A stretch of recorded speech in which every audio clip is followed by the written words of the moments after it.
L'intérieur de l'Air Force One du président des États-Unis. En tant que président des États-Unis, vous devez être prêt à vous rendre n'importe où dans le monde à tout moment. Heureusement, ce n'est pas un problème. Aujourd'hui, les présidents ont un accès illimité aux vols, aux hélicoptères, aux voitures et aux bateaux. Le premier d'entre eux est Air Force One, connu pour être le jet privé le plus sûr au monde. Techniquement, le terme Air Force One est utilisé pour désigner tout avion de l'armée de l'air transportant le président.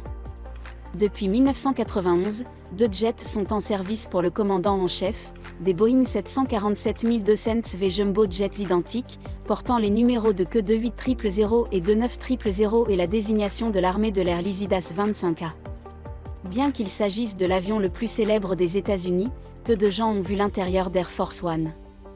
Aujourd'hui, nous allons jeter un coup d'œil à l'intérieur et explorer les dispositifs de sécurité et de défense à bord qui en font l'avion le plus sûr au monde. Bienvenue sur notre chaîne. Avant de commencer, n'oubliez pas de vous abonner et de cliquer sur l'icône de la cloche pour ne jamais manquer un téléchargement de notre part.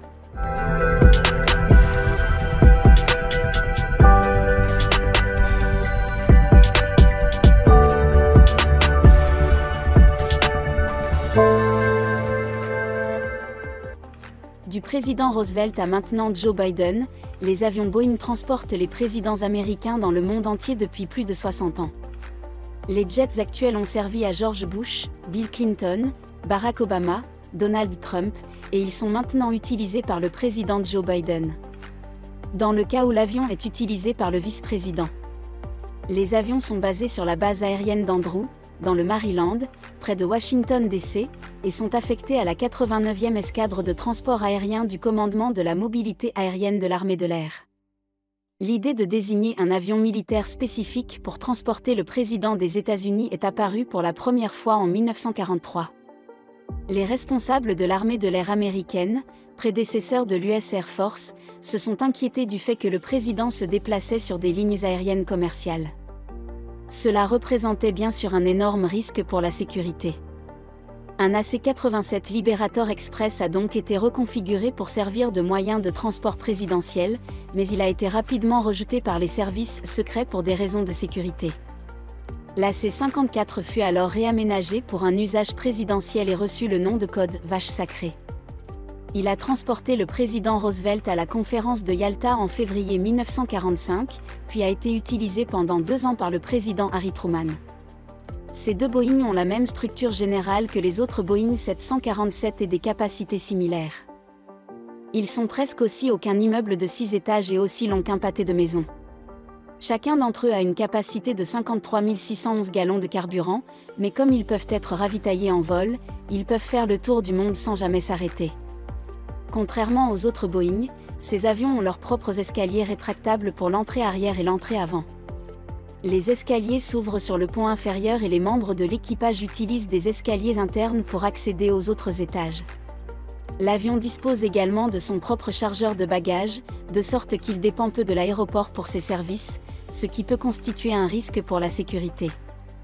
Les avions attendent 833 000 livres chacun et sont chargés de tout ce dont un président aurait besoin pour un voyage long courrier. Mais nous y reviendrons plus tard. Chaque avion est équipé de 4 réacteurs General Electric DFC-BC2B1, qui fournissent une poussée de 56 700 livres. Leur vitesse de pointe se situe entre 630 et 700 miles par heure, et l'avion peut voler à une altitude maximale de 45 100 pieds. Les jets sont dotés d'un espace intérieur entièrement personnalisable de 4000 pieds carrés.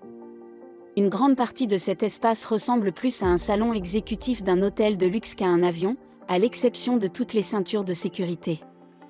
Comme n'importe quel Boeing, l'Air Force One possède 3 ponts auxquels on accède par 3 portes.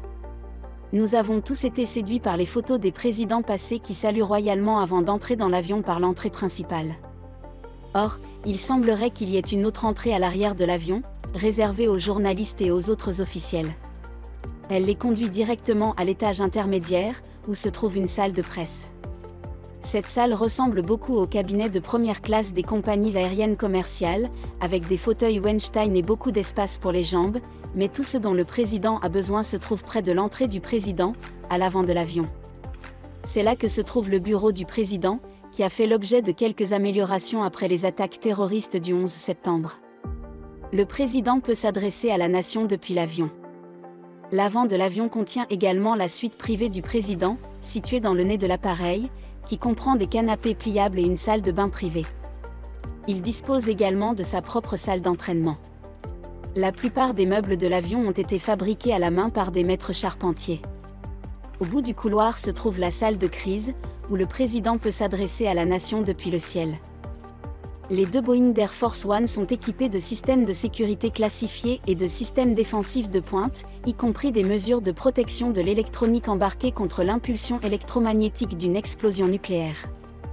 Le niveau supérieur contient une salle de télécommunication, tandis que le niveau inférieur est réservé au fret. Il est équipé d'un système autonome de manutention des bagages. Le jack central peut facilement accueillir 70 passagers et un équipage de 26 personnes. Ces aménagements comprennent des sièges et des espaces de travail pour les représentants des médias et le personnel de sécurité. L'équipage, d'ailleurs, n'est pas composé de stewards et de pilotes ordinaires. Tous les membres de l'équipage ont été soumis aux normes militaires les plus strictes, et ce n'est qu'après qu'ils ont été autorisés à travailler dans un environnement aussi proche de celui du commandant en chef. Il est rare de pouvoir jeter un coup d'œil à l'intérieur. Mais en 2015, ABC News a pu visiter l'avion et montrer au monde entier comment le président américain voyage. Le hangar où repose l'avion comprend également une cuisine professionnelle où les chefs militaires préparent le repas du président. Ils veillent à la sécurité des aliments en s'approvisionnant auprès des membres de l'équipage qui, déguisés, vont faire leurs courses dans des épiceries choisies au hasard. Une fois les aliments cuits, ils sont scellés sous vide dans l'emballage fourni. Il y a 2 autres cuisines à l'intérieur de l'avion, où les chefs préparent des repas gastronomiques pour 100 personnes à la fois, et ils transportent régulièrement assez de nourriture pour produire 2000 repas, juste au cas où. L'avion est également équipé d'une cabine qui peut être transformée en centre médical. Cette installation comprend une pharmacie complète, de nombreux équipements de salle d'urgence, et même une table d'opération dépliable, à tel point qu'elle dispose également d'un médecin et du poste personnel du président. Avant chaque vol, cette cabine est équipée pour faire face à un large éventail d'urgences potentielles.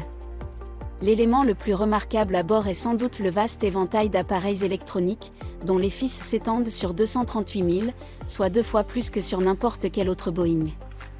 Air Force One compte 85 téléphones à bord, une série de radios bidirectionnelles, des télécopieurs, 19 téléviseurs et d'autres équipements de bureau assortis. Les systèmes téléphoniques sont configurés pour des appels air-sol normaux et chacun à bord de l'avion peut joindre n'importe qui dans le monde tout en naviguant à 10 000 pieds d'altitude. Et comme nous l'avons déjà dit, tous ces appareils électroniques sont dotés d'un lourd blindage qui les protège contre les impulsions électromagnétiques provoquées par une explosion nucléaire. Les avions sont à la fois des appareils militaires conçus pour résister aux attaques aériennes et à d'autres défenses, notamment les contre-mesures électroniques, ECM, pour brouiller les radars de l'ennemi. Bien entendu, les avions sont entretenus et exploités par le groupe de transport aérien présidentiel, qui fait partie du bureau militaire de la Maison-Blanche. Ce groupe a été fondé en 1944. En 1962, sous la présidence de Roosevelt, le président John F. Kennedy est devenu le premier président à voler dans un avion à réaction spécialement conçu pour l'usage présidentiel, un Boeing 707 modifié. Qu'en pensez-vous ? Faites-le nous savoir dans les commentaires ci-dessous. Si vous avez aimé cette vidéo, donnez-nous un like et regardez d'autres vidéos sur la technologie sur cette chaîne. Merci d'avoir regardé, et à la prochaine fois.